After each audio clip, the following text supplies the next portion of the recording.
Em pronunciamento, por ocasião de cerimônia realizada com o presidente Jair Bolsonaro no Ceará, ao participar da liberação das águas do Rio São Francisco, o ministro Rogério Marinho frisou os diferenciais do governo Bolsonaro comparado aos governos anteriores, achurou os significativos danos dos governos petistas à população e às contas públicas e escancarou como aparelhamento, favorecimentos ilícitos, demagogia e assaltos ao erário geraram consequências desfavoráveis ao futuro do Brasil e do Nordeste em especial. O ministro encetou: este governo está fazendo em 3 anos o que não foi feito durante mais de 16 anos, o que não foi feito durante mais de 170 anos. O sonho da transposição do Rio São Francisco nasce aqui no Ceará em 1844. O intendente faz um apelo para canalizar o rio naquela época. Por 10 anos, ficamos escutando que mais de 95% da obra estava pronta. Vamos dizer a verdade para o povo brasileiro. Não funcionava porque não tinha prioridade. Estamos resgatando uma dívida histórica. Temos hoje na presidência da República alguém que serve ao povo brasileiro que não se serve dele. Desde o primeiro dia, o presidente orientou que não deixássemos obras paradas. Nesta atuada, Marinho ressaltou os danos substanciais à Petrobras e ao BNDES. Podemos olhar nos olhos das pessoas com o sentimento do dever cumprido. A Petrobras, em 2016, apresentava uma dívida bruta de 900 bilhões. O BNDES tinha um prejuízo de 500 bilhões. Somando os dois, dá 1 trilhão e 400 bilhões. De desvios, de ações deletérias. Houve um grupo que se apoderou do Estado para se locupletar, para se servir do Estado brasileiro. Mas a mamata acabou. Chegou o presidente Jair Bolsonaro. Outro sim, o ministro foi enfático ao relatar descalabros dos governos petistas. No governo passado, nesses 14 anos, vimos obras públicas de grande calado, de grande vulto sendo feitas. Aeroportos, portos, saneamento básico, hidrelétricas. Começaram e terminaram, mas na Venezuela, em Cuba, em Moçambique, na Nicarágua, usando o dinheiro do brasileiro para fazer obras em países com afinidade ideológica com o governante de ocasião. Os empréstimos não estão sendo pagos e quem está pagando a conta é o brasileiro, o cidadão comum. Cuba deu charutos em garantia. Imagine em um banco. O gerente não iria aceitar, a não ser que seja seu comparsa, assaltando a instituição que ele gerencia, como assaltaram o Brasil. Esse tempo acabou e não vai voltar. Garantiam a miséria para que as pessoas dependessem dos coronéis de ocasião. Neste governo, não. A Constituição Federal determina em seu artigo 5º, inciso 54, que ninguém será privado da liberdade ou de seus bens sem o devido processo legal.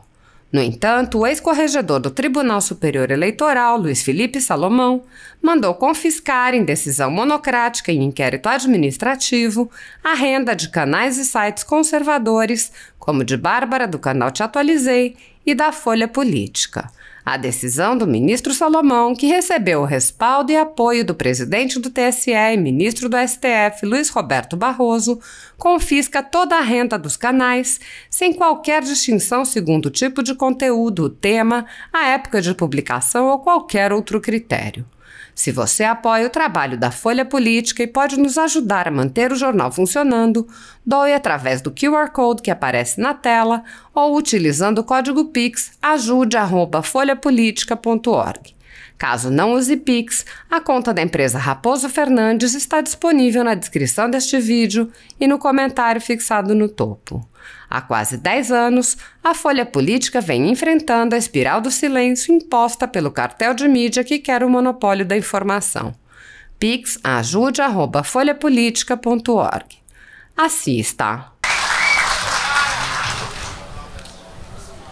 Bem, boa tarde a todos. Dizer da nossa alegria de estarmos de volta aqui a Jati. Essa é a 3ª vez nesse governo. Veja que o ministro do Desenvolvimento Regional já andou muito por aqui. Vim aqui na chegada das águas do São Francisco com o nosso presidente Bolsonaro. Voltei aqui quando apresentou um problema aqui a nossa barragem e retorno hoje com mais uma notícia boa aqui para o povo cearense. Então, parabéns aqui a Jati, parabéns ao Ceará, parabéns a todos aqueles que fazem parte desse grande, desse maravilhoso, desse fraterno estado que é o estado do Ceará. Eu quero saudar aqui todos os deputados federais, o Domingos, o Jaziel, né, o nosso capitão Wagner que inclusive nos prestigia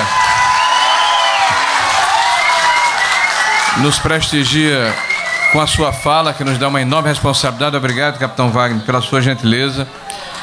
Quero agradecer muito aqui a presença de Girão, que é o nosso deputado federal do Rio Grande do Norte, que nos acompanha. Obrigado, Girão. O nosso senador Magno Malta, né?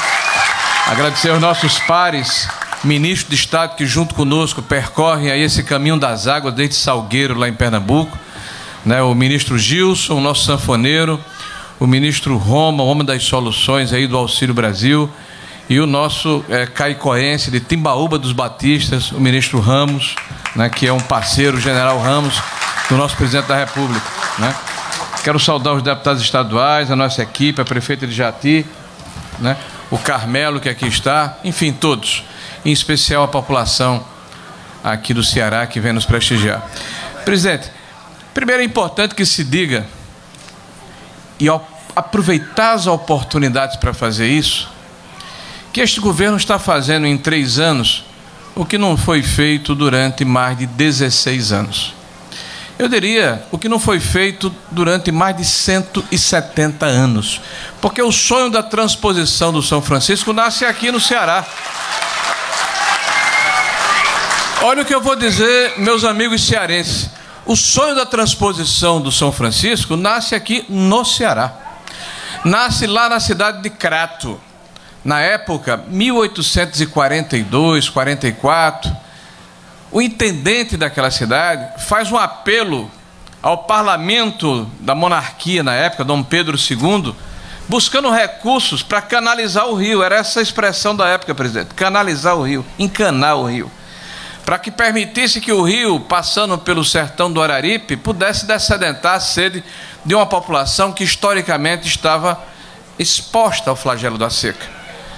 Os debates se sucederam e infelizmente não foram adiante. E olha que coisa interessante, presidente. Sabe por que não andaram? Não andaram porque os estados doadores da Bahia e de Pernambuco, principalmente, disseram: como é que a gente vai jogar água no Nordeste setentrional se os senhores não vão revitalizar o Rio São Francisco? A história é interessante, porque em 2007, quando começa a obra, ela é paralisada. É paralisada por desvio de recurso público, é paralisada por má funcionamento, é paralisada por projetos que foram feitos de forma equivocados. E em 10 anos, a gente escuta por aí se dizer que mais de 95% da obra estava pronta. Quando nós recebemos o governo e quando houve a mudança em 2016, quando a presidente Dilma deixou de ser presidente da República, apenas 15% do eixo norte tinha funcionalidade. E apenas 15% do eixo leste tinha funcionalidade. Então vamos dizer a verdade ao povo brasileiro. A obra não funcionava porque não estava tendo a prioridade devida. E o que nós estamos fazendo aqui é resgatar uma dívida histórica que o Brasil tem para com o Nordeste. É uma missão do Estado brasileiro. E qual é a nossa dádiva? Qual é o nosso presente? Qual é a nossa vantagem? Nós temos hoje, na presidência da República, alguém que serve ao povo brasileiro e não se serve dele. O presidente Bolsonaro nos orientou, desde o primeiro dia, de que nós não deixássemos obras paralisadas, que nós levássemos o Nordeste no coração, que nós abraçássemos a população que mais precisava da ação do governo. E você olhar aqui essas cataratas de Jati, que tornaram-se um cartão postal, no meio de uma região árida, inóspita, que esperava o ciclo das chuvas para permitir que as plantações intermitentes fossem plantadas e rezar para que pudéssemos colher. Nós temos hoje uma reserva de água perene, que vai permitir que a população possa sonhar, possa planejar, possa edificar, possa construir o seu futuro com segurança, porque a água é vida, porque a água traz o desenvolvimento, porque a água diminui a pressão sobre o sistema de saúde pública, eliminando doenças endêmicas, porque a água diminui drasticamente a mortalidade infantil, porque a água, meus senhores, permite que a indústria, o comércio, que a agricultura se estabeleça, gerando emprego, renda e oportunidades, porque a água é um elemento civilizatório, e não é por acaso que isso está acontecendo em todo o Nordeste do Brasil. Nós temos tido a oportunidade de percorrer este país ao lado do presidente Bolsonaro, porque em cada estado nós temos a condição de olhar nos olhos das pessoas, de cabeça erguida, com o sentimento do dever cumprido, prestando contas e dizendo à população quais são as obras, os benefícios e as ações que este governo tem feito a favor do país. Da Bahia, do nosso ministro João Roma, ao Sergipe, historicamente tão falado, Alagoas, Ceará, Pernambuco, Rio Grande do Norte, Piauí, Maranhão e o nosso Ceará. Em cada um desses estados há a marca do governo do presidente, e uma marca efetiva, não do discurso, não da palavra fácil, não da propaganda, mas da concretude de um governo empreendedor que realiza, que faz, que executa, até porque, e é importante que isso fique na cabeça das pessoas que hoje estão aqui e que possa ser transmitido para aqueles que aqui não vieram. Nós estamos vivendo um momento diferente, um tempo novo, um momento em que o Brasil passa de fato, através do Estado brasileiro, a servir a população. Recentemente, nós tínhamos uma situação, e o presidente detalhou, e eu pedi permissão a ele para poder falar a respeito. Ele deu como exemplo a Petrobras, meu amigo capitão Wagner, que na transição de 2016 apresentava uma dívida bruta de 900 bilhões de reais. Deu como exemplo o BNDES, que apresentava um prejuízo de 500 bilhões de reais. Se você somar os dois, dá 1 trilhão e 400 bilhões de recursos desviados, de projetos mal feitos, de ações deletérias contra o Estado brasileiro, mas, sobretudo, contra o povo brasileiro. Houve, em um determinado momento desse país, um grupo que se apoderou do Estado para se locupletar, para servir os seus companheiros, mas isso acabou. A mamata acabou, porque agora chegou no governo o presidente Bolsonaro. E quando fazemos, como o presidente fez, uma comparação, esta obra, uma obra monumental, que começa em 2007, com a promessa de ser realizada na sua concretude em 2012, por 4 bilhões de reais. Depois é reestimada e reaprazada para 2015, por 8 bilhões de reais. A obra já está em 14 bilhões de reais. E nós tivemos a aventura de ter um presidente que tomou a pulso e determinou aos seus ministros e aos seus auxiliares: vamos fazer, vamos executar. Compare 14 bilhões de reais. Compare 14 bilhões de reais com o desvio e com o desperdício de 1 trilhão e 400 bilhões. O que poderia ser esse Brasil se nós tivéssemos outros governantes em tempos idos? Eu fiz uma comparação, mas é importante que a gente tenha isso na cabeça. Nesses 14 anos que este governo passou, esse governo passado, a gente viu muita obra pública de grande calado, de grande vulto sendo feita. Obras como aeroportos, como portos, como obras de infraestrutura, de saneamento básico, de hidroelétricas, grandes obras que começaram e terminaram. Mas na Venezuela, em Cuba, em Moçambique, na Nicarágua, usando o dinheiro do brasileiro para fazer obras em países que tinham afinidade ideológica com o governante de ocasião. E o pior, os empréstimos feitos sequer estão sendo pagos. E quem está pagando a conta é o brasileiro, é a brasileira, é o dono de casa, a dona de casa, é o cidadão comum. Porque Cuba, por exemplo, nos deu como uma espécie de garantia pelo seu empréstimo charutos. Imagine você ir a um banco e dizer: eu quero dinheiro emprestado. Qual é a sua garantia? Não, vou dar um cigarro de palha. Certamente o gerente não vai aceitar, a não ser que seja seu amigo, a não ser que seja seu comparsa, seu companheiro, a não ser que ele esteja assaltando a instituição que ele gerencia, como assaltar o Brasil, e esse tempo acabou e não vai voltar. Por isso que viemos aqui.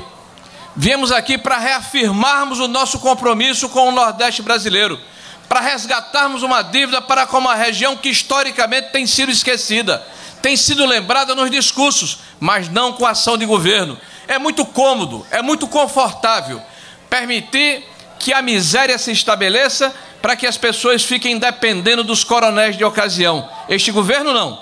Esse governo propicia os instrumentos e as ferramentas para que a população, com o suor do seu rosto, possa prover o sustento das suas famílias, porque isso é dignidade.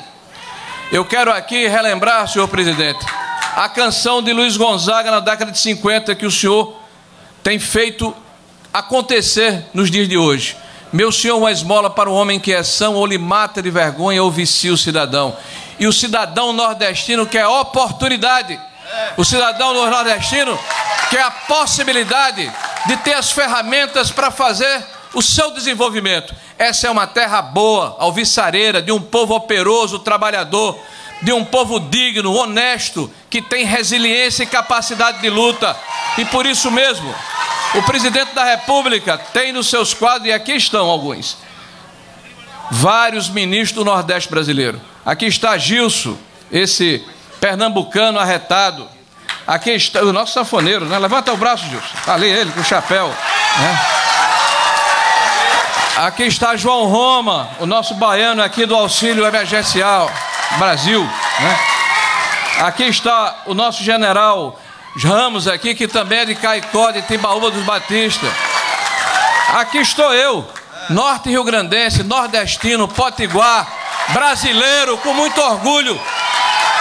E grato ao presidente da República pelo momento que estamos vivendo, porque ele nos deu a oportunidade e o privilégio de sermos ministro do Brasil no momento em que estamos passando e fazendo parte dessa história de transformação, de redenção. Nos 200 anos da independência do Brasil, finalmente o Nordeste começa a ser também independente. Viva o Brasil!